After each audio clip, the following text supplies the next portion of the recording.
सर्व लहान भक्तांना सप्रेम जयगुरु. आज आपण भारशिंगीजवळ एक खडकी नावाचं खेडेगाव आहे, तालुका नरखेड, तिथे आलो आहे. आणि आपल्यासोबत आहेत भालसागर आजी म्हणून आहेत. आणि त्यांच्या जीवन प्रवासामध्ये आलेले जे काही अनुभव आहेत ते आपल्याला सांगणार आहेत. स्वर्गीय श्री उकंडरावजी भालसागर हे बाबाजींचे परमभक्त. त्यांच्या धर्मपत्नी आपल्यासोबत आहेत आणि त्यांच्या जीवन प्रवासातील समर्थ लहानोजी बाबांचं त्यांच्या जीवन प्रवासामध्ये असलेलं स्थान आणि त्यांना कसा व्यासंग लागला या बाबतीत माहिती सांगणार आहेत. आजी जय गुरु. जय गुरु. नाव सांगतो ना. कमला. पूर्ण नाव कमला उकंडरावजी भालसागर. हां. तर तुमचं लहानोजी बाबाचं दर्शन झालं आहे? माझं लय डाव झाला. हो. तर लहानोजी बाबाचं दर्शन सगळ्यात आधी कधी घेतलं बा हे सांगा.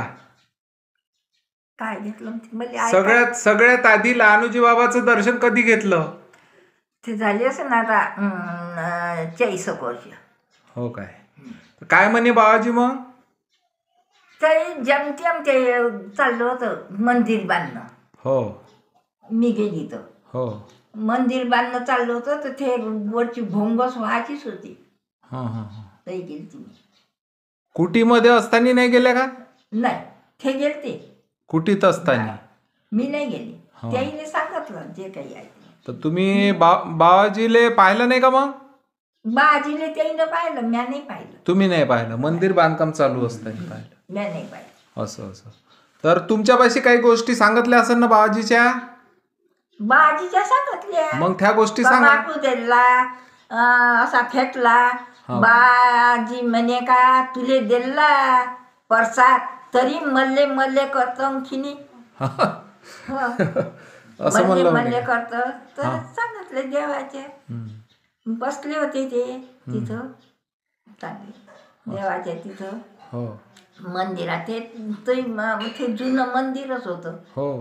ते गेलते ते. मग मी गेली तर ते नवीन बांधकाम चालू होतं सभा मंडपाचं. हो बरोबर. असं आहे देवाच्या. तुमची त्यावेळेस तुमचं लग्न वगैरे झालं. तुम्ही कोणत्या गावच्या होय? मी एक जरा. कुणीकडे आहे? हे इथं ढग्यापाशी. बरं. तर तुम्हाला समजा लग्नानंतर तुम्हाला ध्यान लागलं बाबाजीचं? हो. पहिले खरे म्हणजे लागलं त्याच्यानं मग आले. हा. हे खरे भक्त बाबाजीच होते उकंडरावजी. त्याला लागलं त्याच्यानंतर मग आम्हाला असं असं दिलं. मग सगळेच गेलते. हा. तर तुमचं लग्न झालं तेव्हा परिस्थिती कशी होती तर घरची? मी असं तरी 40 वर्षाची. नाही घरची परिस्थिती कशी होती? बाबा का ते काही सोडा ते पिक्चर. खराब परिस्थिती होती का? आता बरं आहे. नाही त्यावेळेस कशी होती परिस्थिती? त्यावेळेस काहीच नाही होतं. असं वावर शेत किती कांदा करा न रांदा. हो असं होतं. जे आहे ते सांगतो. हो हो बरोबर आहे. दळण कांदा करा न रांदा. आता बरं आहे. आणि वावर गेवर किती होत होतं? वार तसंच आहे. वार 4 एकर एक धरले होतं. इथं 4 एकर समजा. जेवढे आहे तेवढेच आहे? हो. पहिलेही होतं का तेवढं? मग 2 एकर इकत घेतलं. हा तेच तर विचार. इथंच घेतलं इकत. हो. 4 वर्षानं 4-5 वर्षानं. बर. ह्या पोराच्या मायचं लग्न झालं ना. पोराचं लग्न झालं मग इकत घेतलं. तुम्हाला मूलबाळ किती आहे? मग 2 आहे. दोन्ही पोरं इथंच राहते का मग? 2 पोरी आहे 2 पोरं आहे. एक पोरगी इथंच आहे. एक पोरगी येरल्यात आहे वंजारीच्या घरी. तर तुम्ही तिथल्या कार्यक्रमाला कोणत्या कार्यक्रमाला जात होते मग बाबाजी सोबत? मी इथं जाऊ पाण्या पावसाळ्याच्यानं मी काही इथं जाऊ नाही. शिवरात्रीला जाय. हो. पाणी पाऊस आला बा तर कुठं पडत तर मग मी शिवरात्रीला जाऊ. आणि ते दोन्ही डाव जाय. हा पुण्यतिथीला जायचं. ते आणि मधात त्याची तब्येत खराब झाली तर तरी जायते. हा म्हणजे त्याचा विश्वास खूपच होता. एवढा साप डसला वावरात. हा. तर ते कुठं नाही गेले. हे दात होते इथं. इथं 2 दातही होते ना. घबराट ये ना. खूप हे झाली होती परिस्थिती त्याची. तरी ते गेले नाही दवाखान्यात. ते इथं पोरगं म्हणे चला दवाखान्यात दादा, चला चला. नाही म्हणे मला लायनोजी महाराज पाहिजे होती. तर लायनोजी महाराज पाशी गेले, शंकर महाराज आहे पाशी. मग शंकर महाराज जिवंतच होते. तर विचार करे बापा बापा म्हणजे तुमचं एवढं हे केलं भस्म म्हणे लायनोजी महाराज. हे डसलेलं साप डसलेला भस्म केला म्हणे लायनोजी महाराजाने. मग काही आहे बाबा म्हणे तुमची शक्ती तर म्हणे शंकर महाराज म्हणे.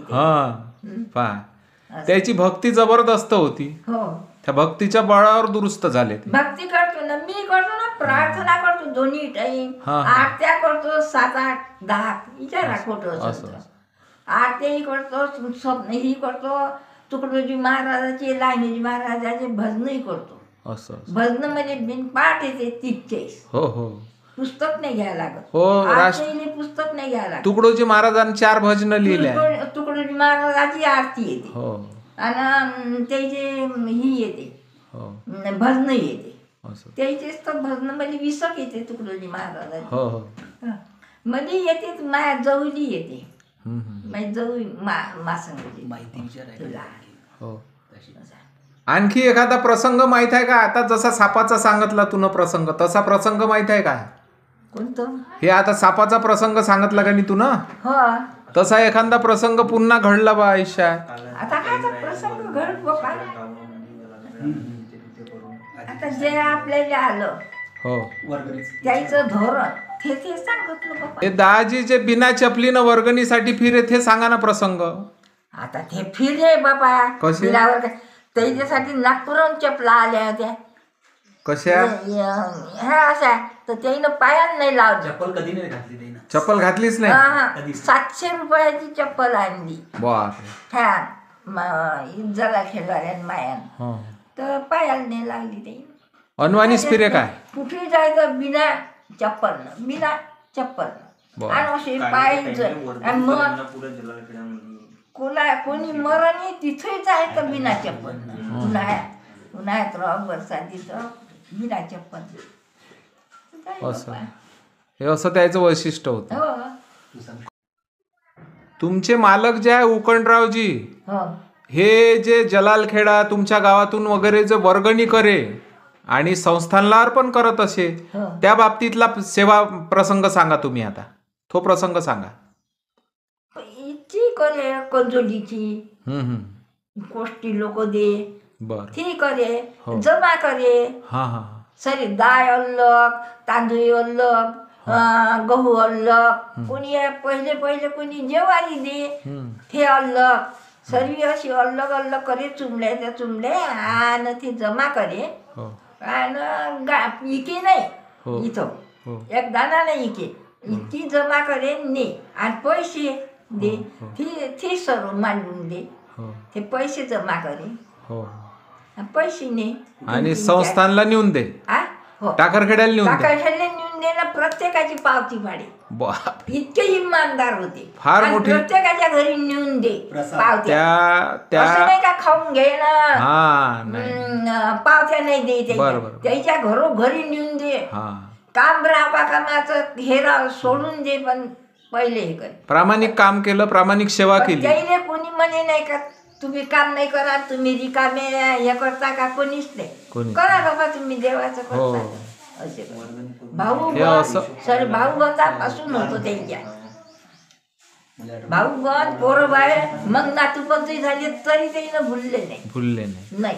बरं, त्यांचं निर्वाण वयाच्या कितव्या वर्षी झालं? खेळ असून तरी किती वर्षाचे होऊन? 90 वर्षाची असून तो आता 90 वर्षाचे. किती वर्ष झाले आता निर्वाण व्हायला? ह्या कामात ते लय वर्षापासून. 21 मध्ये गेले ते. 5 तारीखले. बरोबर, 2 वर्ष. 4थं वर्ष सुरू झालं. 3 वर्ष झालं. 3 वर्ष. तर तुम्हाला आणि तुमच्या मालकाला जे स्वर्गीय उकणराव जे भालसागर जे आहे, त्यांना त्यांच्या कार्याला सलाम आहे. म्हणजे त्या काळामध्ये एवढं मोठं काम, सेवेचं व्रत केलं. अक्षरशः बाबाजींसाठी झटले असं म्हणायला काही हरकत नाही. पूर्ण जीवन त्यांचं त्या सेवा व्रतामध्ये गेलं लहानोजी बाबांच्या. तर याबद्दल मी तुमचा फार फार आभारी आहो. जय गुरु, जय लहानूजी बाबा. समर्थ लहानूजी महाराज की जय.